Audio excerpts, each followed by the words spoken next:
চলেন আপনাকে একটা প্রশ্ন করা যাক। আজকে আপনি কি দিয়ে ইফতার করেছেন?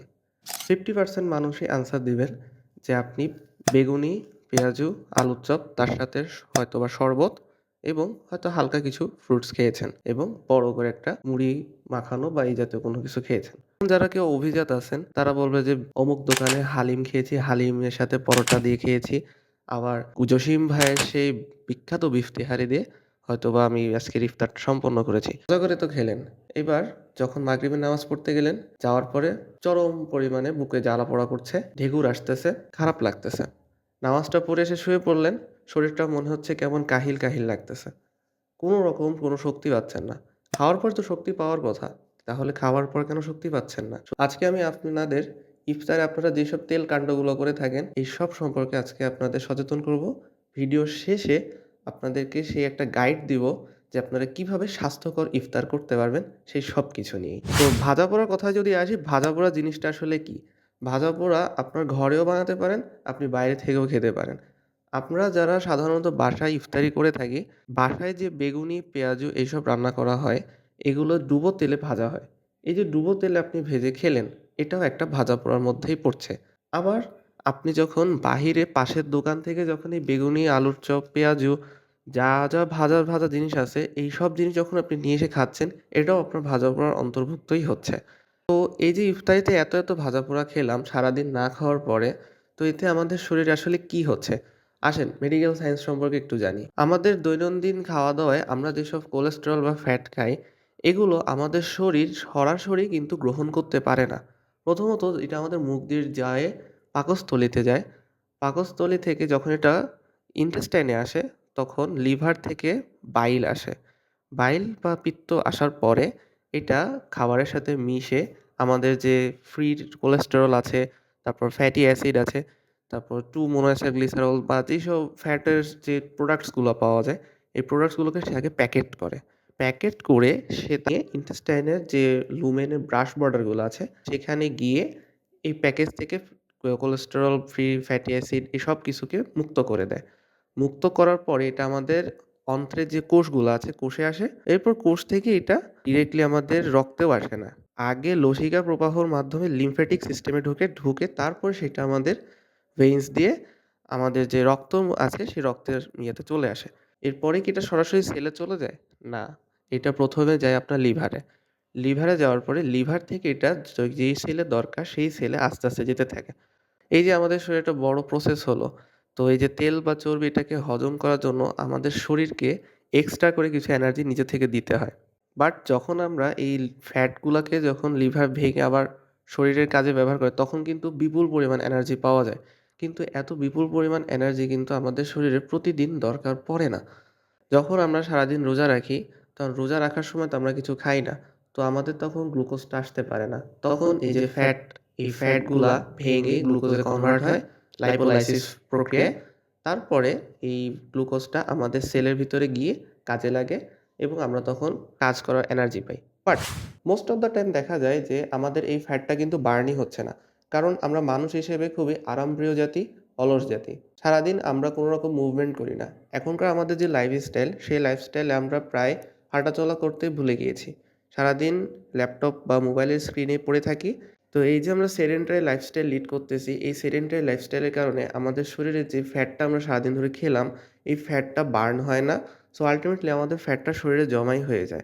এই ফ্যাটটা আস্তে এই যে আমাদের মুখের নিচে, গলার আশপাশে, তারপরে পেটে, চারদিকে ভিসেরাল ফ্যাট হিসেবে, এরপর চেস্টে, তারপর আল্টিমেটলি থাইয়ে গিয়ে আমাদের এই ফ্যাটটা জমা হয়ে যায়। আবার যখন রোজা চলে আসে, রোজা আসলে আমাদের মতো কিছু মানুষ আছে একদমই মুভ করে না। বাট খাওয়া-দাওয়া করে থাকে এরকম A গ্রেড ক্যাটেগরিতে। তো তখন তাদের ক্ষেত্রে কি হয়, রোজা যখন শেষ হয়ে যায়, ঈদের দিন আসে, তো তার পরদিন থেকে তারা চিন্তা করে যে, সারা মাস তো খাইলাম না। অত বেশি খাওয়া-দাওয়া হয়নি। তাহলে শরীর এত বেড়ে গেল কিভাবে? তো এভাবেই হয়ে গেছেন। ওই যে আপনি ইফতারে সব ভাজাপোড়া খাইছেন, খাওয়ার পরে আপনি কোনো মুভ করেন নাই, শরীরে সারাদিন জমাইছেন, এই কারণে আপনি এখন মোটা হয়ে গেছেন। বাসা থেকে ভাজাপোড়া খেলে তো তাও একরকম একটা অবস্থা যায়। দোকান থেকে আপনি যখন ভাজাপোড়া খাবেন, তাহলে আপনার অবস্থা আরো খারাপ হয়ে যাবে। দোকানে যখনই আপনি ইফতারি কিনতে যান, তখন হয়তো খেয়াল করবেন যে তারা সবসময় বেগুনি বা পেঁয়াজু কিছু একটা চুলার উপর সবসময় ভাজতেছেই। একটু যদি ভালো করে খেয়াল করেন তাহলে দেখবেন যে তেলটা একেবারে কালো হয়ে গিয়েছে। এই তেলটা আসলে ট্রান্স ফ্যাটে কনভার্ট হয়ে গেছে। এই ট্রান্স ফ্যাট জিনিসটা কিন্তু আমাদের যে নরমাল তেলের ফ্যাট আছে সেটা থেকে হাজার গুণ খারাপ। কেন খারাপ? কারণ আমাদের যে ট্রান্স ফ্যাট এটা শরীরের লিপিড প্রোফাইল প্যারামিটার যেগুলো আছে, লিপিড প্রোফাইল আপনারা যারা কারো ফ্যামিলিতে যদি করোনারি আর্টারি ডিজিজ বা হার্টের রোগী থাকে তাহলে দেখবেন যে তাদের লিপিড প্রোফাইল টেস্ট করা হয়। তো লিপিড প্রোফাইলে যে প্যারামিটার যেমন এলডিএল, ভিএলডিএল, টোটাল কোলেস্টেরল, এই ৩ টা প্যারামিটারের যে কোলেস্টেরল এগুলো সব হচ্ছে ব্যাড কোলেস্টেরল। তো ট্রান্স ফ্যাট কী করে? ব্যাড কোলেস্টেরলের পরিমাণটা আমাদের বডিতে বাড়ায় দেয়, কনসেন্ট্রেশনটা বেড়ে যায়। তো আমাদের লিপিড প্রোফাইলটা আল্টিমেটলি খারাপ হয়ে যায়। আবার আমাদের যে গুড কোলেস্টেরল আছে যেটা এইচডিএল, এই এইচডিএল এর পরিমাণ কিন্তু আমাদের শরীরে বেশি থাকা প্রয়োজন। তাহলে আমাদের শরীরটা ভালো থাকবে। কারণ এইচডিএল হচ্ছে আমাদের শরীরে যত আপনার খারাপ কোলেস্টেরল আছে, সেলের ভিতরে যদি কোনো কোলেস্টেরল পড়ে থাকে সেটাকে তুলে নিয়ে এসে লিভারে নিয়ে গুড কোলেস্টেরলে কনভার্ট করতে হেল্প করে অথবা শরীর থেকে বের করে দিতে পারে। ফলে আপনার যদি এইচডিএল শরীরে বেশি থাকে তাহলে আপনার হার্টের রোগ বা স্ট্রোক এসব বেশি হবে না। তো আপনি যখন বাইরে থেকে এত ভাজাপোড়া খাচ্ছেন তখন এই যে ট্রান্স ফ্যাটটা খাচ্ছেন, এই ট্রান্স ফ্যাটটা আপনার শরীরে ব্যাড কোলেস্টেরলকে বাড়িয়ে দিচ্ছে। ফলে ultimately fatty liver, coronary artery disease, stroke এইসব রোগের চান্স কিন্তু আপনার শরীরে বেড়ে যাচ্ছে। এতক্ষণ তো ভাজাপোড়া ইফতারি নিয়ে অনেক কথাবার্তা হলো। তাহলে এখন জেনে নিই কিভাবে স্বাস্থ্যকর উপায়ে আমরা ইফতারি করতে পারি। সবচেয়ে প্রথম কথা হলো যে আপনি যদি বাইরের খাবার দিয়ে প্রতিদিনই ইফতার করে থাকেন তাহলে প্লিজ এইটা আগে বাদ দেন। বাইরের খাবার থেকে বাসায় নরমাল খাওয়া অনেক ভালো। আপনাকে যে ইফতারিতে ভাজাপোড়া খেতে হবে এমন কোনো কথা নেই। আপনি নরমাল যেকোনো খাবার দিয়ে আপনি ইফতারি করতে পারেন। ১ গ্লাস পানি, ২ টা খেজুর, তার সাথে যদি পারেন একটু ফল, তরমুজ বা যেকোনো রসালো ফল আপনি খেতে পারেন।